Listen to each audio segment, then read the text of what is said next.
Hello दोस्तों, कैसे हैं आप सब। मैं शोभराज आप सभी का स्वागत करता हूं आपके अपने यूट्यूब चैनल में जिसका नाम है स्काई ज्ञान। आज की इस क्लास में हम डिस्कस करने जा रहे हैं इम्पैक्ट डायोड। बहुत ही इम्पोर्टेंट टॉपिक है और थोड़ा सा ट्रिकी है, समझने की कोशिश करना है इसमें। ठीक है, तो इसको समझने के लिए वीडियो अंत तक आपको देखना पड़ेगा। वीडियो अच्छा लगेगा तो लाइक कीजिएगा, और जो लोग पहली बार इस वीडियो को देख रहे हैं तो वो लोग इस चैनल को सब्सक्राइब कर लें और शेयर करना ना भूलें। ठीक है, तो आइए देखते हैं व्हाट इज़ इम्पैक्ट डायोड और ये कैसे काम करता है। इम्पैक्ट डायोड का जो फुल फॉर्म होता है वो होता है impact ionisation transit time diode. ये तो इसका फुल फॉर्म हो गया। इसको रीड डायोड भी कहते हैं। रीड डायोड इसलिए क्योंकि रीड एक साइंटिस्ट थे, उन्होंने इसको इन्वेंट किया था। इसको ट्रांजिट टाइम डायोड भी कहते हैं। ठीक है, तो ये तीन नामों से जाना जा सकता है, impact ionisation transit time diode, या फिर रीड डायोड, या फिर transit time diode. Impact diode को यूज किया जाता है माइक्रो फ्रीक्वेंसीज को जनरेट करने में। ठीक है, फ्रीक्वेंसी रेंज है 3 गीगाहर्ट्ज से लेकर 100 गीगाहर्ट्ज के बीच में। ठीक है, अब इम्पैक्ट डायोड की जो पावर हैंडलिंग कैपेसिटी होती है वो बहुत ज़्यादा होती है, राइट। इसमें जो स्ट्रक्चर होता है वो होता है मल्टीपल लेयर वर्टिकल स्ट्रक्चर होता है। ठीक है, मल्टीपल लेयर, कई सारी लेयर्स हो सकती हैं, और वर्टिकल स्ट्रक्चर होता है। इसमें 2 रीजन होते हैं सबसे इम्पोर्टेंट। पहला रीजन होता है एवलांचे रीजन और दूसरा होता है ड्रिफ्ट रीजन। ठीक है, आगे देखते हैं। जैसा कि मैंने बताया कि इसमें मल्टीपल लेयर्स होती हैं, तो कौन कौन सी लेयर्स हो सकती हैं? P plus N I N plus. ठीक है, इसमें 4 लेयर्स हैं। ठीक है, लेकिन ज़रूरी नहीं कि इसी 4 लेयर से इम्पैक्ट डायोड का फॉर्मेशन हो। ठीक है, P plus N N plus, ये 3 लेयर से भी इम्पैक्ट डायोड बनता है।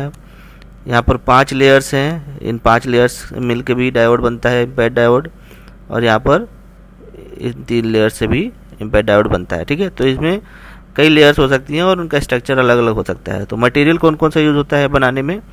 गैलियम आर्सेनाइड, या फिर सिलिकॉन, या फिर इंडियम फॉस्फाइड से ये डायोड बनता है। ठीक है, अब आते हैं इसके इलेक्ट्रिक फील्ड प्रोफाइल में। इलेक्ट्रिक फील्ड प्रोफाइल, इसमें आप देख सकते हैं कि मैंने एक स्ट्रक्चर यहाँ पर लिया है P प्लस एन आई और एन प्लस का। ठीक है, तो जहाँ पर ये एवलांचे ब्रेकडाउन होता है वहाँ पर इलेक्ट्रिक फील्ड मैक्सिमम होता है। ठीक है, ये मैक्सिमम इलेक्ट्रिक फील्ड पॉइंट है, और ये जहाँ जंक्शन हो रहा है, जहाँ पर maximum electron hole pair generate हो रहा है, वहाँ पर इलेक्ट्रिक फील्ड मैक्सिमम होगी। ठीक है, उसके बाद जैसे जैसे इधर हम बढ़ेंगे तो जो इलेक्ट्रिक फील्ड होती है वो कम होती जाएगी। इंट्रिंसिक लेयर में इलेक्ट्रिक फील्ड और कम हो जाएगी। ठीक है, तो ये जो स्ट्रक्चर है ये सिर्फ और सिर्फ P plus N I N plus इस स्ट्रक्चर के लिए वैलिड है। ठीक है, अब क्योंकि ये देखिए, इसको हम वर्टिकली दिखा रहे हैं, इसलिए इसको वर्टिकल स्ट्रक्चर भी कहा जाता है। ठीक है, ये है एन प्लस आई एन और P प्लस, 4 लेयर्स हैं। ये मेटल कॉन्टैक्ट्स हैं। ठीक है, और ये एनोड हो गया और ये कैथोड। तो ये इसका स्ट्रक्चर हो गया वर्टिकल स्ट्रक्चर। ये इसका इलेक्ट्रिक फील्ड प्रोफाइल हो गया। ठीक है, अब पहले जान लेते हैं कि एवलांचे इफेक्ट क्या होता है। एवलांचे इफेक्ट में जो ब्रेक डाउन होता है वो किस वजह से होता है? Due to collision of electrons to each other. ठीक है, मतलब बहुत सारे इलेक्ट्रॉन्स आसपास होंगे। ठीक है, और वो आपस में एक दूसरे से टकराएंगे। टकराने से क्या होगा? और ज़्यादा इलेक्ट्रॉन होल पेयर जनरेट होता है। जितने ज़्यादा इलेक्ट्रॉन होल पेयर जनरेट होंगे उतना ज़्यादा कोलिजन होगा, और फिर एक टाइम ऐसा आएगा जब ब्रेक डाउन हो जाता है, और ब्रेक डाउन होने पर क्या होता है, करंट हमारी स्टार्ट हो जाती है फ्लो करना, ठीक है। और वही जंक्शन पर मैक्सिमम इलेक्ट्रिक फील्ड जनरेट होती है due two electron hole pair generation, right. ये इसकी कैरेक्टरिस्टिक्स है। फॉरवर्ड बायस में तो ये नॉर्मल डायोड की तरह रहेगा। रिवर्स बायस में जब तक आप रिवर्स वोल्टेज जो है, ठीक है, रिवर्स वोल्टेज को आप बढ़ाते रहिए, एक टाइम ऐसा आएगा जब वो डायोड ब्रेक डाउन होगा और फिर करंट हमारी स्टार्ट करना हो जाएगी, फ्लो करना, ठीक है। तो ये वोल्टेज जहाँ पर ब्रेक डाउन होता है उसको हम बोलते हैं ब्रेक डाउन वोल्टेज, और ये breakdown voltage reverse voltage से कम रहेगा, ठीक है, तभी करंट फ्लो होगी। When VR is greater than VBD then only current flows. ये चीज़ें हमें ध्यान रखनी है, ठीक है। सबसे पहले कि ये कंडीशन, तभी ये करंट फ्लो करती है, ठीक है। और ये चीज़ ध्यान रखना है कि ये कोलिजन से होता है, ठीक है। अब आते हैं इसके ऑपरेशन पर। यहाँ पर हमने P+ को N टर्मिनल से कनेक्ट कर दिया और N+ को P टर्मिनल से कनेक्ट कर दिया, ठीक है। तो ये रिवर्स बायस हो गया, राइट। और एक हमने AC वोल्टेज भी अप्लाई किया है, ठीक है। अब ये देखना है, पहले हम ये देखते हैं कि जब ये P साइड को हमने N से कनेक्ट कर दिया तो यहाँ जो होल्स होंगे, ठीक है, होल्स होंगे वो इधर को मूव करेंगे, और यहाँ N साइड में इलेक्ट्रॉन्स जो होंगे, ठीक है, वो इस साइड को मूव करेंगे, राइट। समझ में आ रहा है। अब आप यहाँ जंक्शन पे ध्यान दीजिए, यहाँ पर क्या सारे होल्स इधर चले गए, ठीक है। सारे होल्स इधर जाने से क्या होगा कि यहाँ पर इलेक्ट्रॉन्स ही बचेंगे केवल, ठीक है, और N में ऑलरेडी इलेक्ट्रॉन्स हैं, राइट। तो क्या होगा कि ये इधर के इलेक्ट्रॉन्स और इधर के इलेक्ट्रॉन्स आपस में कोलाइड करेंगे, कोलाइड करने से और ज़्यादा इलेक्ट्रॉन होल पेयर जनरेट होगा, ठीक है। जिससे क्या होगा, अब क्योंकि ये इलेक्ट्रॉन्स, ये भी इलेक्ट्रॉन्स हैं और ये भी इलेक्ट्रॉन्स हैं, तो ये एक दूसरे को रिपेल करेंगे, ठीक है। जिससे क्या होगा, ये इलेक्ट्रॉन पोर्शन इधर को मूव करेगा, ठीक है।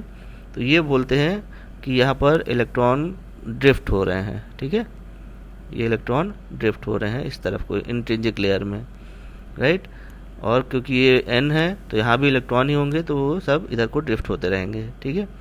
तो यहाँ पर इस जंक्शन पे इलेक्ट्रिक फील्ड सबसे ज़्यादा होगी, तो इसको हम बोलेंगे एवलांचे रीजन, और इसको क्योंकि इलेक्ट्रॉन ड्रिफ्ट कर रहे हैं तो इसको हम बोलेंगे ड्रिफ्ट रीजन, ठीक है। अब आते हैं इसकी इस वेवफॉर्म पर। ये जो डैश डैश डैश है, ये लाइन है ब्रेक डाउन वोल्टेज की, ठीक है। अब हमने AC वोल्टेज भी इसको अप्लाई कर दिया साथ में। तो यहाँ क्या हो रहा है, आप देखिए, इस वोल्टेज, ये रिवर्स वोल्टेज है, ठीक है, माइनस में, ठीक है। अब क्योंकि ये जो वोल्टेज है पॉजिटिव में है, ठीक है, पॉजिटिव होने से क्या हो रहा है कि जो, अगर हम इसको टोटल मान लें दोनों का सम, ठीक है, DC voltage plus AC voltage का सम जो होगा इक्विवेलेंट, वो हो जाएगा, बड़ा हो जाएगा, ठीक है। बड़ा होने से क्या होगा कि ये ब्रेकडाउन वोल्टेज से एक जो अगर आप इस तरह से ध्यान दें, इस यहाँ पर, ठीक है, तो यहाँ पर अगर हमने AC वोल्टेज और ऐड कर दिया तो वो क्या होगा, इधर को शिफ्ट हो जाएगा, ठीक है, क्योंकि ये पॉजिटिव है और ये नेगेटिव है, तो जो रिजल्टेंट होगा वो हमारा इधर को शिफ्ट हो जाएगा, जिसकी वजह से ब्रेकडाउन नहीं होगा, ठीक है, नो ब्रेकडाउन, ठीक है। तो आप यहाँ पर देख लीजिए, यहाँ पर ये कोई भी करंट नहीं फ्लो कर रही है, ठीक है, यहाँ पर कोई करंट फ्लो नहीं कर रही है, ठीक है।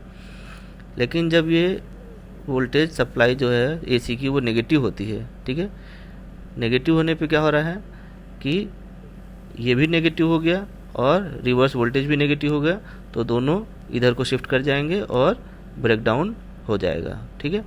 ब्रेकडाउन होने से करंट स्टार्ट हो जाएगी फ्लो करना, ठीक है, ये करंट फ्लो करने लगेगी इस रीजन में।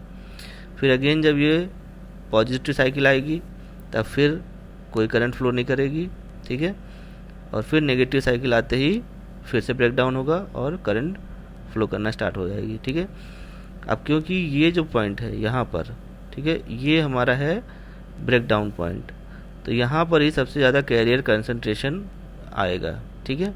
इसी तरह से ये हमारा अगेन ब्रेकडाउन पॉइंट है, तो यहाँ कैरियर कंसंट्रेशन हमें सबसे ज़्यादा मिलेगा।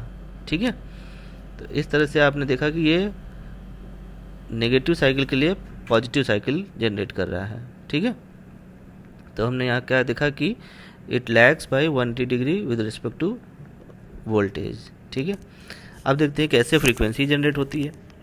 तो फ्रीक्वेंसी फॉर्मूला होता है वेलोसिटी अपॉन लेंथ।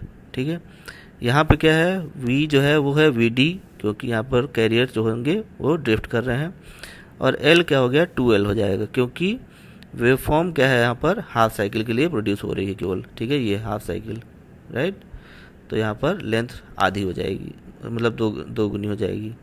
ठीक है, तो फाइनली जो फ्रीक्वेंसी का फार्मूला आया वो है vd अपॉन ट्वाइस l।